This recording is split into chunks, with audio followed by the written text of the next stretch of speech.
একই সাথে নিভে গেল প্রবাসী 4 ভাইয়ের জীবন। কথা ছিল ওমান থেকে দেশে ফিরবে 4 ভাই, একই দিনে বিয়ে দেয়া হবে 2 ভাইকে। তবে মুহূর্তেই যেন সব চাওয়া রূপ নিল চরম বিষাদে।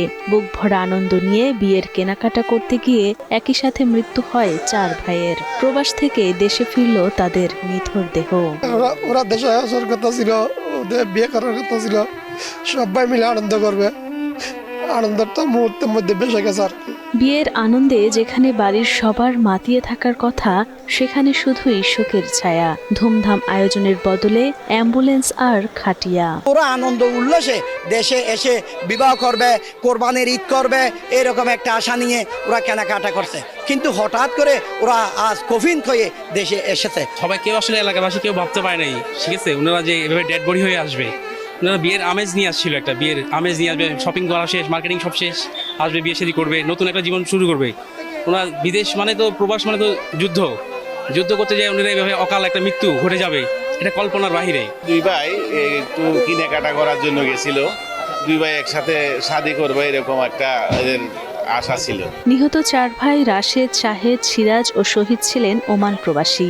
দেশে ফিরে 2 ভাইয়ের বিয়ে হবে, এই আনন্দেই গেল মঙ্গলবার ওমানের রাজধানী মাস্কাট থেকে প্রায় 100 কিলোমিটার দূরের মুলাদ্দা শহরের উদ্দেশ্যে প্রাইভেট কারে রওনা হন। পথিমধ্যে একটি খাবারের দোকানে রাতের খাবারও খান তারা। এরপর গাড়ির ভেতরেই রহস্যজনকভাবে মৃত্যু হয় 4 ভাইয়ের। মঙ্গলবার রাত 8:15 বাংলাদেশ বিমানের এই ফ্লাইটে তাদের মরদেহ ঢাকার শাহজালাল আন্তর্জাতিক বিমানবন্দরে আনা হয়। পরে বুধবার ভোর 4:30টার দিকে 2টি অ্যাম্বুলেন্সে করে মরদেহ নিয়ে আসা হয় চট্টগ্রামের রাঙ্গুনিয়া উপজেলার লালানগর ইউনিয়নের নিজ বাড়িতে। বিয়ে দেওয়ার হুকুম, একসাথে বিদেশ গেল, একসাথে বিদেশ করতে 4 ভাই।